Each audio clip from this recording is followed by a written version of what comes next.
What if we're not the first? Not the first thinkers, not the first builders, not even the first species to look up at the stars and wonder. Imagine an advanced civilization that lived here millions of years ago and then vanished so completely that the Earth itself erased almost every trace. Sounds like science fiction? Some scientists think it's a question worth asking.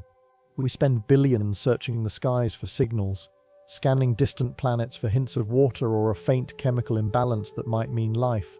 We build massive radio telescopes, launch space probes, and peer into the cosmos, hoping to catch the tiniest whisper from another world. And yet, in all that searching, we've skipped over a question so simple it's almost embarrassing to admit. Have we ever been alone here? Not now, not in the span of human history, but in the deep, unfathomable stretch of time before we appeared. The truth is, when we think about life before us, our minds jump to dinosaurs stomping across prehistoric swamps, or to legendary sunken kingdoms like Atlantis, born from myth and imagination. But what if the reality was stranger? What if this planet once hosted something not alien, not mythical, but entirely homegrown? A civilization every bit as curious, capable, and intelligent as we are, maybe more so, that rose, thrived, and disappeared so long ago that the Earth itself has forgotten it ever existed. We don't ask that question because it sounds like a science fiction plot, the kind of thing you'd find in the background of a paperback novel or a late-night conspiracy forum. But under the right lens, it becomes less of a fantasy and more of a scientific riddle. It's not about believing in ancient astronauts or magic crystals. It's about understanding how time works on a planet like ours, and whether it's even possible to keep proof of something across millions or even hundreds of millions of years. We know our own story in fragments, and we've only been around for a moment in geological terms. Modern humans have existed for roughly 300,000 years. Civilization as we define it, cities, writing, agriculture, barely scratches the last 12,000. That's not even a drop in Earth's ocean of time.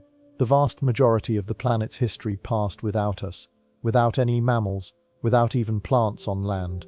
The oldest human monuments, the most enduring of our artifacts, are new compared to the mountains they stand on. And those mountains themselves are temporary in the grand scheme. So if there had been another civilization before us, not a few thousand years back, but tens of millions, what would we expect to see? We tend to imagine relics that match our own culture. Ruins of stone, written records, recognizable technology. But that's a dangerous assumption. Intelligence doesn't have to look like us. It doesn't have to build in concrete or glass, or even use metal at all. It could have communicated in ways we'd struggle to even categorize, let alone decode. Its architecture might have been alive. Its technology might have left almost no physical trace.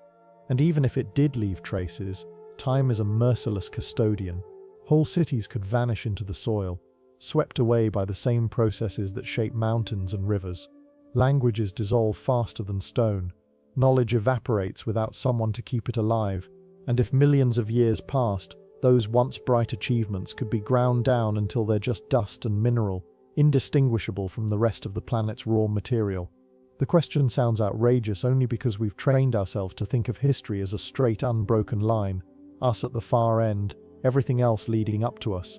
But Earth doesn't think in lines, it thinks in cycles, in eras, in resets. It is entirely possible that intelligence bloomed here once before, flourished in a way we can't even imagine, and then, for reasons we may never know, was erased so completely that we're left with only the possibility. And perhaps the strangest part, that possibility has barely been studied. We look for life out there, across the light years, but maybe the real alien mystery is buried right under our feet. Earth is old, staggeringly, almost incomprehensibly old. Around 4.5 billion years, give or take a few hundred million. That number is so large it stops meaning anything to most of us. We can picture a century, maybe a few thousand years. But billions, it's beyond imagination. And yet in all that time, the planet has never kept a perfect record of its past. There's no master archive, no library carved into stone that runs back to the beginning. The Earth doesn't keep a diary, it rewrites itself constantly. Think about what that means. In our short lifetimes, the world feels fixed. The mountains seem eternal, rivers feel permanent, the continents appear stable, But that's an illusion created by our own small timescale. Over millions of years, mountains rise and crumble, rivers carve new paths, oceans open up between landmasses, only to close again as continents drift and collide. The very crust of the planet is in constant motion, rearranging the map in ways that make today's borders and coastlines temporary. And in that endless rearrangement lies the greatest problem for anyone searching for traces of deep history. This world is an eraser. A slow, unstoppable eraser that works not in seconds or years, but in epochs. Everything on the surface, every city, every monument, every bone is at the mercy of wind, water, ice and fire. Erosion grinds rock to sand. Rain carries it away. Glaciers scrape landscapes clean. Volcanoes bury them in molten stone. And tectonic plates swallow entire regions, pulling them deep underground where heat and pressure transform them beyond recognition. In just a few thousand years without maintenance, our cities would crumble. In a million, almost nothing recognizable would be left, and that's still a blink in geological time. Give the planet 10 million years, and the location of those cities might not even exist in the same form. The ground they stood on could be under an ocean, or twisted into a mountain range, or buried miles beneath the surface. The ocean floor is an even harsher judge. It's replaced every 200 million years through a process called subduction. Old seafloor is pushed into the mantle and melted, erasing anything that might have been built there. Even on land, erosion and tectonic activity can erase massive craters from asteroid impacts, the kind of events you'd expect to leave permanent scars. If an impact can disappear, so can a civilization. And here's the chilling part. It's not that evidence gets lost in the sense of being hidden. It gets transformed. A stone wall becomes loose sediment. A metal tool oxidizes into dust. Even fossils, the most durable record of life, are rare because fossilization requires extremely specific conditions. Without rapid burial and protection from erosion, bones dissolve. Organic matter vanishes. In deep time, survival is the exception, not the rule. This is why scientists working with the idea of a pre-human civilization don't go looking for skyscrapers under Antarctica or intact cities beneath the sea. They know those things wouldn't survive millions of years. Instead, they look for subtler, more stubborn clues, chemical signatures, unusual isotope ratios, anomalies in the layers of rock and sediment, things that can't be built over, eroded away, or melted without leaving some sort of strange fingerprint behind. Time here doesn't just pass, it strips, compresses, buries and rewrites. It erases with such thoroughness that the absence of evidence isn't surprising at all. It's the default. So if something intelligent lived here long before us, the Great Eraser has had more than enough time to sweep the slate clean. What's left, if anything, is probably so faint, so out of context that we wouldn't even recognize it for what it is. When we talk about ancient history, we're usually thinking in terms of human memory, maybe a few thousand years back.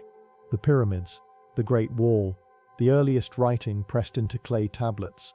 To us, that feels unimaginably far away. The idea that people lived entire lives before electricity, before printing, before even iron tools. It's enough to fill libraries with books and documentaries, but to the Earth, those thousands of years are less than a blink. They're closer to the present than they are to almost anything else that's ever happened here. This is where deep time steps in, a scale so vast that human history becomes almost invisible. Our planet is around 4.5 billion years old. If you condense that entire history into a single calendar year, all of human civilization, every city, every empire, every invention would take place in the last few minutes of December 31st. The rest of the year? That's a history we can barely grasp because it existed without us. Deep time changes the way you think about what's possible. 50 million years ago, the continents were in different places. The climate was warmer, the oceans were shaped differently. Entire ecosystems thrived that have no parallel today. That was long after the dinosaurs were gone, yet still tens of millions of years before the first humans. It was an era alien to us, yet entirely part of Earth's own story. So if a civilization rose and fell in that distant time, what are the odds that we'd even know? The uncomfortable truth is not great. We imagine history as a sequence of events we can track backward, but deep time is like a tide that washes away all but the heaviest stones.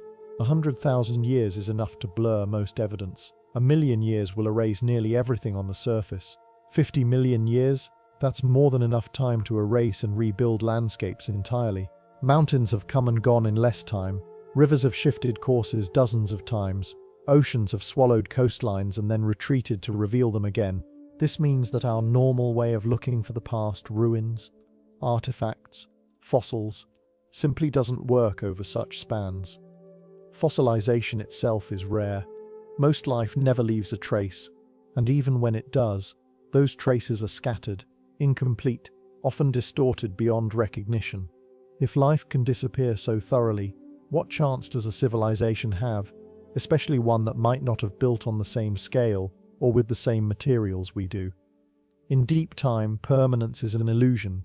What feels eternal to us, a mountain range, a desert, a sea, is just the latest shape this planet happens to be wearing. The Sahara was once green. Antarctica was once a warm, forested land.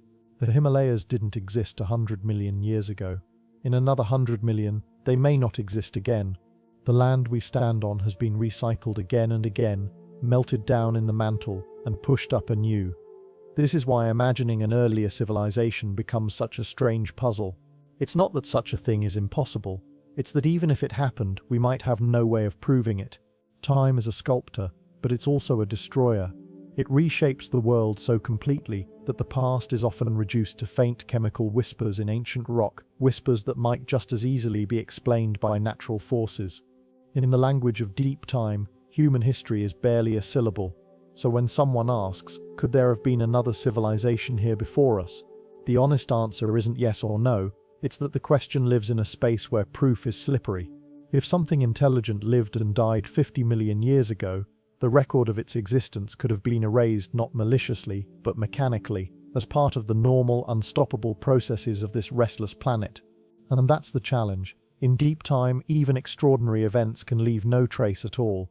In 2018, two scientists, Gavin Schmidt, a climatologist at NASA, and Adam Frank, an astrophysicist, posed a question that sounded like it belonged in the pages of a science fiction novel. If an industrial civilization had existed on Earth long before humans, could we detect it? They called it the Silurian Hypothesis, borrowing the name from a fictional race of intelligent reptiles in a British TV series. The name was tongue-in-cheek. The question was not. Schmidt and Frank weren't chasing myths or legends. They weren't talking about Atlantis or ancient aliens. What they were doing was testing the limits of science itself, specifically geology and paleoclimatology. They wanted to know how far back our methods could reach, and whether those methods might be blind to certain kinds of history. Their thought experiment was simple in structure but profound in implication. Imagine a civilization like ours, one that burned fuels, built infrastructure, altered the planet's chemistry, but did it millions of years ago. After enough time passed, what would be left? They quickly realized that looking for ruins or artifacts wouldn't work. As the geological record shows, even the most durable human structures are fragile on million-year timescales. Stone weathers, metal corrodes, concrete crumbles, and tectonic activity reshapes everything. So instead, they asked a different kind of question. What indirect signs would such a civilization leave behind? What would survive not as objects, but as chemical fingerprints? They identified several possibilities. One is changes in carbon isotopes, the distinct ratio of carbon-12 to carbon-13 that shifts when large amounts of fossil fuels are burned. Another is the presence of synthetic materials, plastics, certain pesticides, industrial chemicals, that do not occur naturally and can persist in sediments for thousands, maybe millions of years. There could also be unusual concentrations of metals like lead, cadmium, or rare earth elements, the kind associated with mining and manufacturing. And then there's the possibility of a mass extinction linked to rapid environmental change, a sudden loss of biodiversity, not tied to an asteroid impact or volcanic event. The intriguing part is that some of these markers already exist in the geological record from natural causes. For example, around 56 million years ago, during an event called the Paleocene-Eocene thermal maximum, global temperatures spiked, oceans acidified, and carbon isotope ratios shifted dramatically. No civilization was involved as far as we know, yet the chemical signature isn't entirely unlike what we're producing now. This is the core problem. Nature can mimic industry's fingerprints, Volcanoes release carbon and metals. Microbial activity can produce odd chemical byproducts. Even asteroid impacts can scatter rare elements. So the Silurian hypothesis doesn't claim that such a civilization existed. Instead, it challenges scientists to think differently about how we interpret anomalies in the deep record. If we find a chemical shift, how do we tell whether it was caused by natural processes or intelligent activity? What patterns would tip the scales toward one explanation over another? For Schmidt and Frank, the exercise was as much about humility as it was about curiosity. It reminded them and the scientific community that absence of evidence is not evidence of absence. The Earth is an active, dynamic system, and its memory is imperfect. The civilization could leave a mark, but that mark might be erased, disguised, or buried beyond reach. Even our own industrial age, with its vast output of materials and waste, might be nearly invisible 50 million years from now. And that realization is unsettling. It forces us to see ourselves not as the inevitable pinnacle of Earth's story, but as one possible chapter, one that could be forgotten just as easily as any before it. The Silurian hypothesis isn't about proving we weren't the first. It's about understanding the limits of what we can know and asking whether we might already be looking at the traces of something we've mistaken for a natural event. It's a thought experiment with no easy resolution, but it reframes the question entirely. Instead of "did they exist?" it asks, "would we even notice if they had?" When we imagine proof of a lost civilization, we tend to think in terms of architecture, towering ruins buried in ice, city streets lying silent under the sands, statues eroded almost beyond recognition but still undeniably human in their design. It's a romantic vision, easy to picture, because it mirrors the way we discover our own past. The pyramids still stand, the ruins of Rome still tell their story, but those are recent relics measured in thousands of years, not millions. Once you step into the realm of deep time, architecture is useless. The Earth does not preserve skyscrapers, it swallows them, it grinds them down until the stones are pebbles and the steel is dust. If something intelligent lived here millions of years ago, we wouldn't find their cities intact. We wouldn't uncover their monuments or walk their streets. We'd be lucky to find even a trace of their tools. What we might find instead is something far less dramatic to the eye but much more stubborn against the passage of time: chemistry. Chemical signals can last where buildings cannot. They can be written into layers of rock and soil, buried deep enough to survive erosion, melted into mineral deposits, locked inside the quiet sediment of ancient oceans. These signals don't tell us what a building looked like or how a city was laid out, but they can tell us that something unusual happened. A sudden change in the ratio of carbon isotopes in the atmosphere, an unexpected concentration of metals that don't occur naturally in such quantities. Synthetic molecules that Earth's natural chemistry doesn't create on its own. Consider the carbon cycle. Life on Earth naturally moves carbon between air, water and land in a balanced rhythm, plants absorbing it, animals releasing it, oceans storing it, volcanoes emitting it. But when humans burn fossil fuels, we release carbon that's been locked away for millions of years, and it changes the balance in a measurable way. The proportion of carbon-12 to carbon-13 shifts, leaving a signature in the geological record. It's the kind of change that might be visible to scientists millions of years from now, even if every building and machine we've ever made is gone. Then there are metals. Mining and refining concentrates them far beyond natural levels.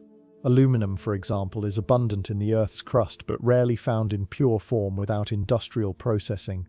If you stumbled across a layer of ancient rock rich in aluminum metal rather than ore, you'd have to wonder how it got there. The same goes for rare earth elements used in electronics, or heavy metals like lead and cadmium, which appear in high concentrations around industrial sites. But the most striking clues might come from the kinds of materials nature simply doesn't make: plastics, certain synthetic pesticides, industrial chemicals like PCBs.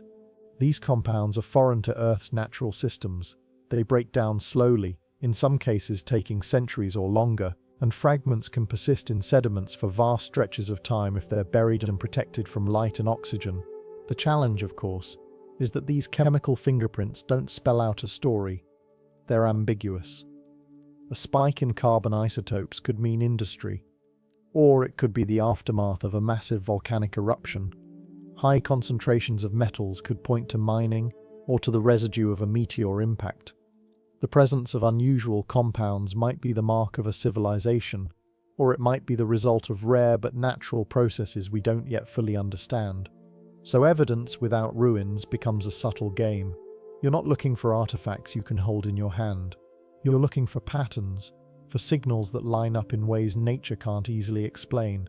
You're looking for chemistry that doesn't match the usual geological rhythm. You're looking for traces left not by what was built, but by what was changed.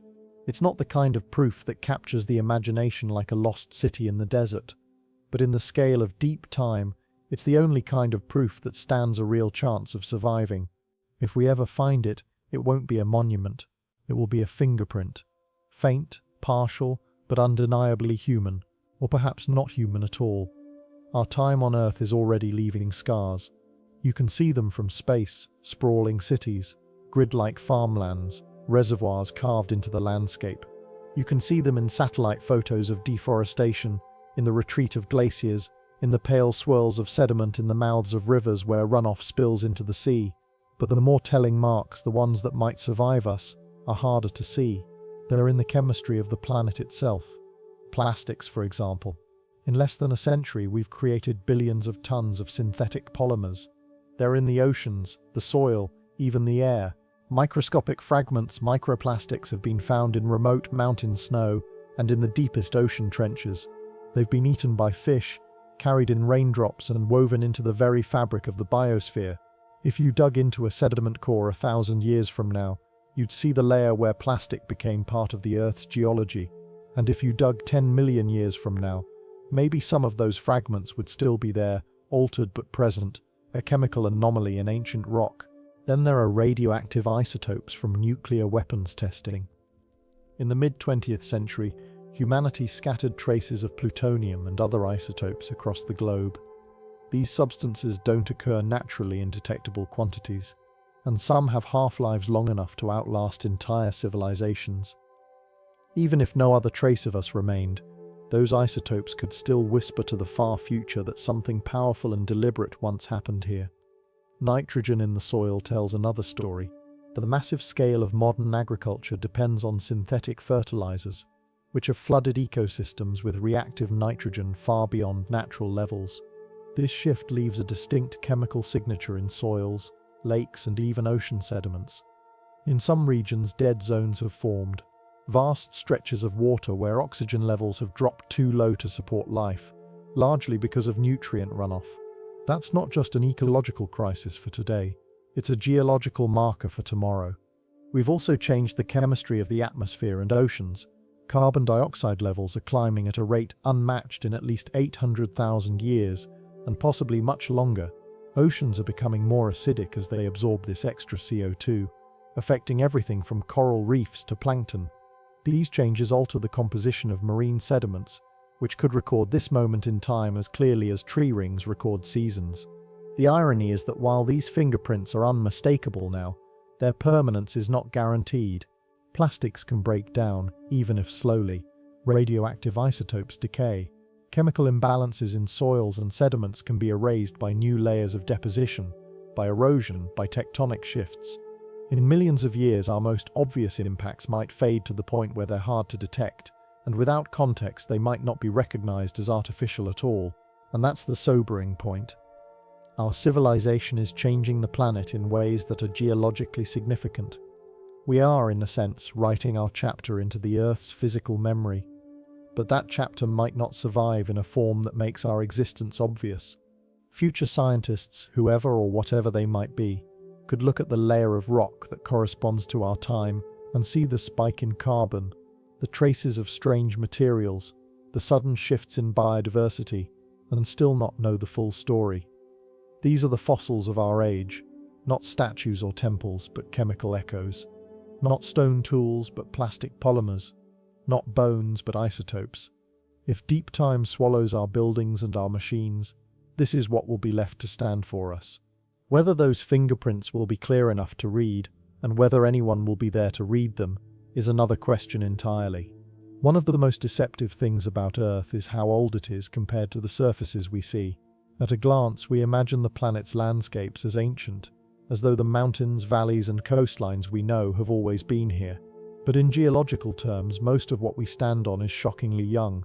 The crust beneath our feet is constantly being reshaped, rebuilt, and erased in a cycle so relentless that it leaves almost no room for permanence. Take the seafloor, for example. It's not just old rock lying there for billions of years, it's constantly being replaced. Through the slow but unstoppable process of plate tectonics, new seafloor is created at mid-ocean ridges as molten rock pushes upward and spreads out. At the opposite edges of the plates, that seafloor is slowly pulled down into the mantle through subduction zones, melted and recycled into the planet's interior. The entire ocean floor is replaced roughly every 200 million years, which means there is no truly ancient seabed left to examine. Anything that might have been built there, cities, harbors, monuments, would have been swallowed and obliterated long ago. On land, the eraser is just as effective, even if it works differently. Glaciers grind across the surface, scouring landscapes down to the bedrock. Rivers cut deep valleys, carrying away sediment and rock. Wind sands cliffs into dust. Volcanic eruptions blanket vast areas in molten lava, erasing whatever stood there in moments and sealing it beneath rock that could take millions of years to wear away again. Even the continents themselves aren't immune. The crust that forms them may be older than the seafloor, but it is constantly being weathered, fractured, buried under sediments, and reshaped by tectonic forces. Mountains rise when plates collide, only to be worn down and replaced by new ones elsewhere. Deserts turn to grasslands, grasslands become swamps, swamps dry into cracked plains. Every surface we know is temporary. Now imagine an ancient civilization living near the coast. We tend to forget that coastlines are some of the most unstable boundaries on Earth. They shift with the tides, with storms, with sea level changes driven by climate and ice. Over millions of years, whole stretches of coast have disappeared underwater, while other regions that were once ocean floor are now dry land. If a city had stood there long ago, the odds are overwhelming that it would either be buried under layers of sediment or crushed and melted by tectonic forces. The very processes that make Earth so dynamic, so alive, are the same processes that make it a master at hiding its own history. It's a perfect cover-up, not because it's deliberate, but because it's simply how the planet works. Erosion, sedimentation, subduction, and volcanic activity erase the past without effort. They've been at it for billions of years, and they're not going to stop. In a way, this means we should be surprised we've found any traces of deep history at all. The fact that fossils exist, that ancient rock formations survive in some places, that we can even piece together fragments of the past, is almost miraculous. But the miracle comes with a warning. For every scrap of history that survives, there are countless others that have been erased so thoroughly that no one will ever know they existed. If an ancient civilization once thrived here, nature's perfect cover-up has had all the time it needs to hide the evidence.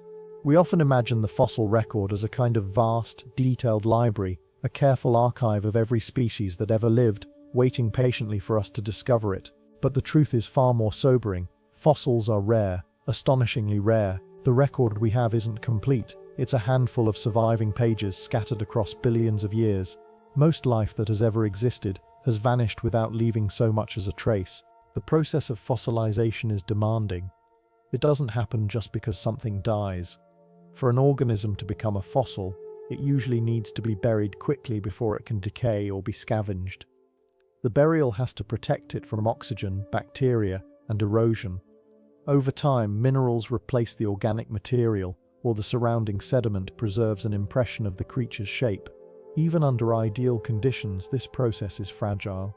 It can be undone by erosion, by tectonic shifts, by chemical changes in the soil. That's why entire eras of Earth's history have left us almost nothing to study. Soft-bodied creatures, for example, rarely fossilize at all. Whole ecosystems have come and gone without leaving a single recognizable specimen. The fossil record is biased towards certain environments, river deltas, floodplains, shallow seas, where burial happens quickly.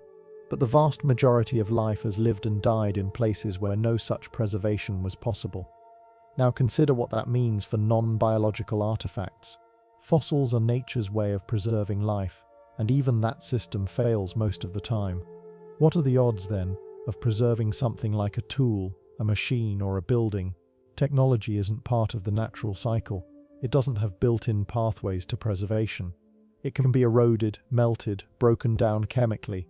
Unless it's buried rapidly in an environment that shields it for millions of years, it simply won't last. Even the rare cases where something might survive, say a ceramic shard or a chunk of worked stone, don't guarantee recognition. Without context, without other pieces of the puzzle, an isolated artifact might look like nothing more than a strangely shaped rock. A metal object that has corroded beyond recognition might be indistinguishable from naturally formed mineral deposits. This is why paleontologists sometimes speak of the fossil lottery. It's not just luck that determines what survives, it's a series of improbable events that have to happen in the right order, the right death in the right place under the right conditions, followed by millions of years of stability. Every fossil we have is a jackpot win against astronomical odds. For an ancient civilization, the odds are even steeper. Their remains would have to pass through the same gauntlet of preservation, but with an extra layer of difficulty. Their materials, unlike bones or shells, might not even be durable enough to fossilize in the first place. And even if they did, the evidence would have to survive not just time, but all the geological processes that constantly rewrite the planet's surface. This is why our image of the past is so incomplete. It's not that history didn't happen, it's that we've lost nearly all of it to time's relentless erosion. If a civilization existed millions of years ago, its survival in the geological record would require winning the fossil lottery many times over. And the grim truth is that most winners in that lottery are never found. They're buried too deep, or in places we'll never dig, or under layers we can't even reach without destroying what's there. In that light, the fossils we do find, whether of a trilobite, a dinosaur, or a human ancestor, are more than scientific treasures. They're improbable survivors, reminders that the past is both richer and more fragile than we often realize, and they hint at a larger, haunting possibility that entire civilizations could vanish from the record, leaving behind nothing but the quiet certainty that absence doesn't always mean non-existence. Every so often, a discovery surfaces that doesn't seem to fit, a rock formation that looks suspiciously geometric, a layer of sediment containing metals that shouldn't be there, objects that at first glance appear manufactured but are found embedded in strata millions of years old. Most of these anomalies are eventually explained by natural processes, but not all explanations feel complete. And it's in those rare gaps, those moments where nature's explanation seems just a little too convenient, that curiosity thrives. For decades, scattered reports have hinted at such oddities. Tiny metallic spheres with perfectly balanced grooves found in deep rock layers in South Africa, supposed out-of-place artifacts, the so-called OOP arts, like objects that resemble tools or machinery, discovered in coal seams or ancient mineral deposits. In most cases, the scientific consensus lands on natural formation, contamination, or simple misinterpretation. But the fact that these anomalies exist at all is enough to keep the questions alive. Geology is an expert at creating patterns that trick the eye. Crystal growth can produce sharp angles that mimic carvings. Erosion can hollow and shape rock into forms that resemble statues or buildings. Pressure and mineral deposition can create metallic nodules that look like crafted objects. These explanations are reasonable and probably right in most cases, but they also highlight the challenge. In deep time, natural processes can produce effects almost indistinguishable from deliberate design. The problem isn't just about what we find, it's about what we expect to find. When we go searching for evidence of life or civilization in the distant past, we're using the patterns we know, our own tools, our own cities, our own technologies as a guide. But an ancient civilization, millions of years removed from us, may not have built anything like what we know. Their materials, methods, and aesthetics could have been so different that we might walk right past their remnants without recognizing them. Even stranger is the possibility that some anomalies might already be sitting in museum drawers, mislabeled as natural oddities, a tool mistaken for a stone, a fragment of ceramic thought to be an unusual mineral. Without the context of other finds from the same period, these pieces are stripped of their meaning and filed away as curiosities. That's what makes the hunt for ancient anomalies so frustrating and so fascinating. Each discovery has to be approached with skepticism, because nature can imitate almost anything given enough time. Yet each unexplained pattern, each strange inclusion in the fossil or mineral record, whispers the same question: what if? What if this isn't a trick of geology? What if this is the shadow of something long erased? Until we have definitive proof, anomalies remain just that, unexplained outliers on the chart of deep history. But their existence keeps the door open. They remind us that our picture of the past is full of blind spots, and in those blind spots almost anything could have happened. If ruins and fossils are unreliable over millions of years, and anomalies are rare and inconclusive, where else can we look for signs of an ancient civilization? The answer might be under our feet, not in the form of buried buildings, but in the chemistry of the soil and sediments themselves. Earth's surface layers are like the pages of a book written over billions of years. Each layer records the conditions of its time, the climate, the composition of the atmosphere, the presence of certain life forms, even catastrophic events like asteroid impacts or massive volcanic eruptions. And sometimes they also record subtler changes, shifts in the types or concentrations of chemicals that don't match the usual patterns. These chemical markers can outlast physical structures by orders of magnitude. Imagine finding a layer of soil with a sudden spike in heavy metals that have no obvious volcanic or meteoric source. Or a band of sediment laced with synthetic compounds that couldn't have formed naturally, long-lived molecules like certain plastics or fluorinated chemicals that don't break down easily. Even if the physical artifacts that produced them were gone, their chemical echoes could remain, locked into the strata. This is how we study Earth's own environmental history today. We drill ice cores from Antarctica and Greenland to measure past CO2 levels. We sample deep ocean sediments to trace changes in temperature, acidity, and nutrient cycles. We analyze the isotope ratios in ancient soils to understand shifts in plant life and rainfall patterns. These same techniques could, in theory, reveal the fingerprint of an ancient industrial age. The challenge is that nature leaves its own chemical fingerprints, and they can look suspiciously like ours. Volcanic eruptions can spike carbon dioxide and release rare elements. Massive algae blooms can alter nitrogen levels. Even asteroid impacts can scatter exotic materials across the globe. To argue for an artificial origin, you'd need not just one anomaly, but a cluster of them, a pattern of changes that together defy natural explanation. This is exactly what modern scientists like Gavin Schmidt and Adam Frank were getting at with the Silurian Hypothesis. If you can't find the ruins, look for the pollution. Industrial activity leaves telltale changes in the environment, and some of those changes can persist for millions of years if they're buried quickly and undisturbed. It's a kind of archaeology that doesn't rely on digging up artifacts. It relies on reading the chemical memory of the Earth itself. But there's a haunting irony here. If we found such a signature, if we drilled a core and uncovered a band of sediment from, say, 60 million years ago, filled with industrial byproducts, we might hesitate to believe it. The first instinct would be to look for a natural explanation, because the idea of a pre-human civilization challenges so many of our assumptions. Only after exhausting every other possibility would we consider the unthinkable, that something intelligent once stood here, lived here, changed this world, and then vanished completely. Signals in the soil are the closest thing we have to a time machine for deep history. They can't give us faces or names, but they can tell us that something happened, something unusual, something worth asking about. And sometimes, in the absence of everything else, that's enough to change the way we see our place in Earth's story. The ocean is the greatest destroyer of evidence our planet has ever known. It is vast, restless, and relentless. Salt water corrodes metal into flakes, crumbles stone into sand, and devours anything organic. Currents carry away debris, scattering it so widely that any pattern or structure is lost. Marine life doesn't just live alongside what falls into the ocean, it consumes it, attaches to it, and weaves it into new habitats until the original form is gone. If a city once stood on the coast and slipped beneath the waves millions of years ago, what chance would its ruins have? In the short term, perhaps some walls or pillars might survive. For a few centuries they might remain recognizable beneath a layer of silt or algae, but over thousands of years those same structures would break apart. Their materials, whether stone, brick, or metal, would be ground down by water and time until they became indistinguishable from the seabed. And then there's the ocean floor itself. In the deepest parts of the sea, sediment falls so slowly that even after millions of years the layer might be no thicker than a few centimeters.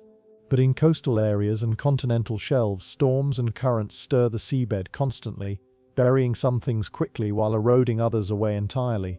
The result is a chaotic, shifting landscape where preservation is rare and deliberate shapes are quickly erased. Even more final is the geological fate of the ocean floor. It is not permanent. The process of plate tectonics ensures that almost all seafloor is recycled into the Earth's mantle within 200 million years. That means even if a city were somehow preserved under layers of sediment and protected from corrosion, its time capsule would still be doomed. Eventually, the slow conveyor belt of crustal movement would drag it into a subduction zone, where heat and pressure would transform it into something entirely unrecognizable, molten rock that might someday emerge again in a volcanic eruption, carrying no trace of the civilization it once held.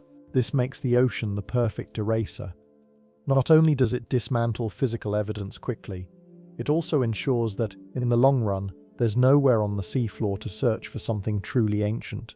Our oldest oceanic crust today is about 200 million years old, just a fraction of Earth's total history. Anything older than that has already been destroyed. For an ancient civilization, this is both a curse and a cover. If they lived near or upon the water as we humans do, then most of their works are gone beyond recovery. A harbour could be swallowed by the sea and crushed into rubble. A fleet of ships could rot and vanish entirely.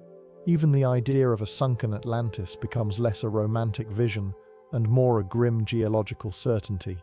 If it existed millions of years ago, the ocean didn't just take it, it obliterated it.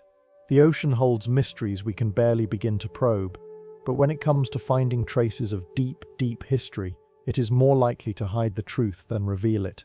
In its endless motion and corrosion, it guards the secrets of the past so completely that even if we had all the time and technology in the world, we might still find nothing but sand, stone, and the bones of creatures who never knew civilization existed. Every once in a while, science runs into something it can't easily explain, a layer of sediment containing a mineral that shouldn't be there, a sudden chemical shift in the rock record that doesn't match volcanic activity, asteroid impacts or known climate cycles, a fossil bed with traces of compounds that, in our modern world, only come from industrial processes. Most of these cases are eventually explained away. Geology is full of surprises, and natural processes can mimic almost anything. A strange mineral layer might be the result of underwater volcanic vents.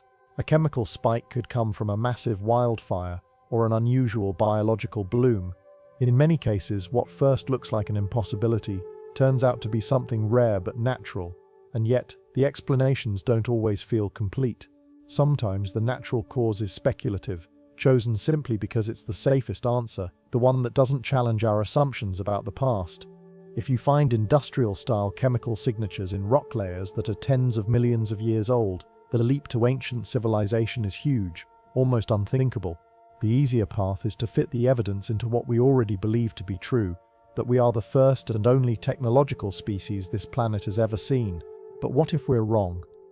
Consider the Paleocene-Eocene thermal maximum around 56 million years ago, a time when global temperatures spiked, oceans became more acidic, and carbon isotope ratios shifted dramatically.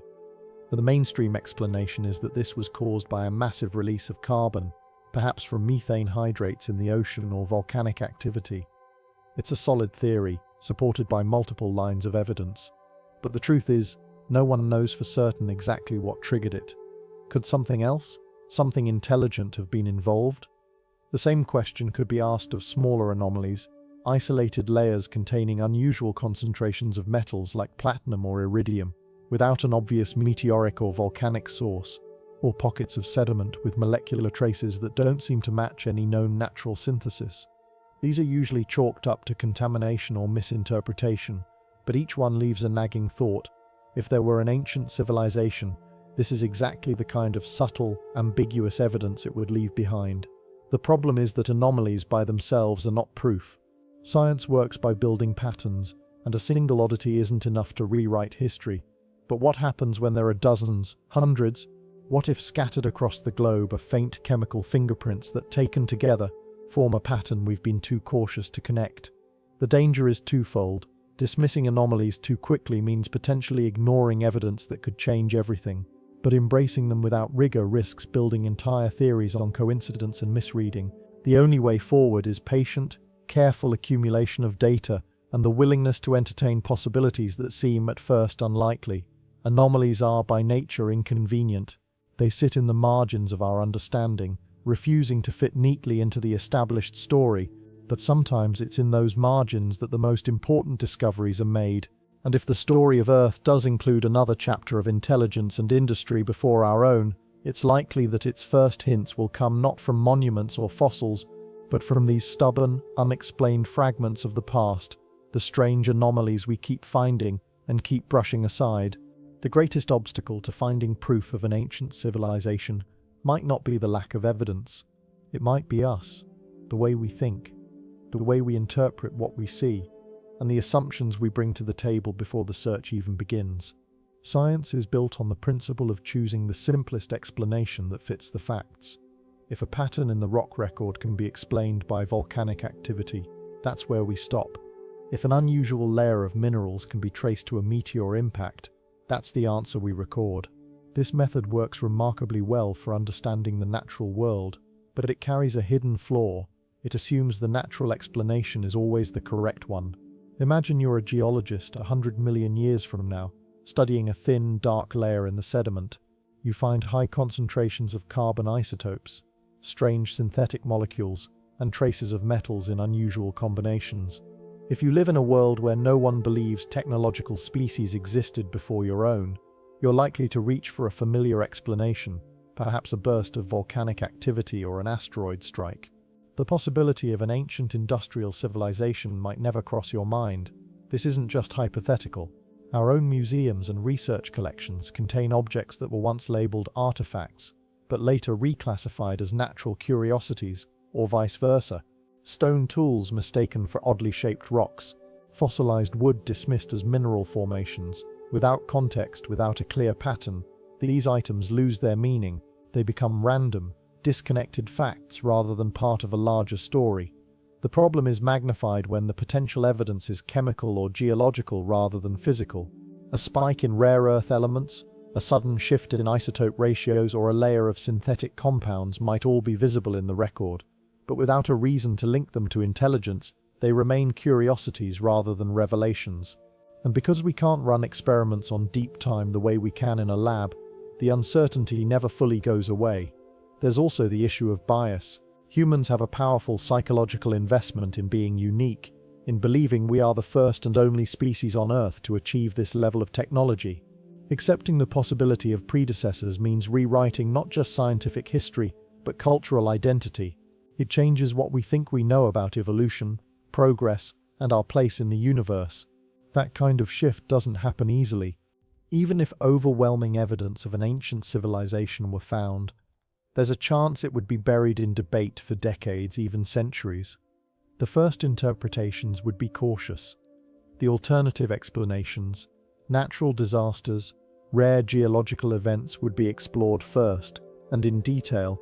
Only if those failed completely would the more extraordinary hypothesis gain traction. And yet, the danger in our caution is that we may already be overlooking the very evidence we seek. Some anomalies may have already been catalogued, explained away as the products of nature, and filed away where no one will ever connect them. Others may lie in plain sight, unrecognized because they don't match our expectations of what technology or civilization should look like. This is the misinterpretation problem, the idea that the truth could already be in front of us, disguised not by time alone, but by the limits of our own imagination. It's not just a question of whether the evidence exists, it's a question of whether we'd even recognize it if we saw it. If there's one thing the story of Earth teaches us, it's that nothing lasts forever.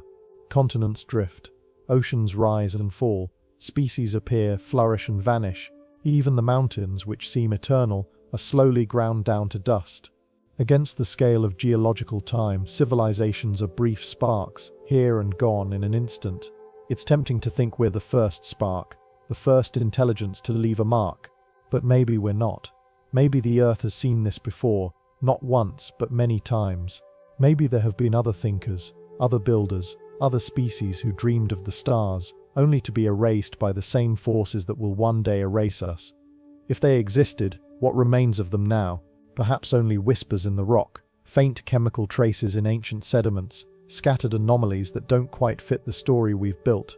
Maybe their monuments were ground to sand, their machines corroded into dust, their cities swallowed by the ocean, and maybe in the end, the only thing left is the question itself. The search for such a civilization isn't just about curiosity, it's about perspective. If we found proof, undeniable proof, that intelligence has risen and fallen before, it would change the way we see ourselves. It would remind us that survival isn't guaranteed, that our dominance is temporary, and that the clock is always ticking. It would also hint at something larger. If intelligence can emerge more than once here, it might be common in the universe.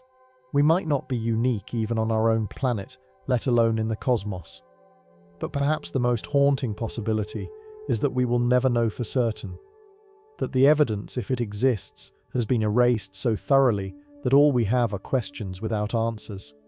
That deep time has hidden the truth beyond our reach, leaving us to wonder whether we are truly alone in Earth's history, or just the latest chapter in a story far older than we imagine. And so we keep searching. Not because we expect to find a lost city beneath the ice, or a fossilized machine in a cliff face, but because the act of searching itself forces us to look deeper, to ask harder questions, and to accept that the world we see today is just the surface of something far greater.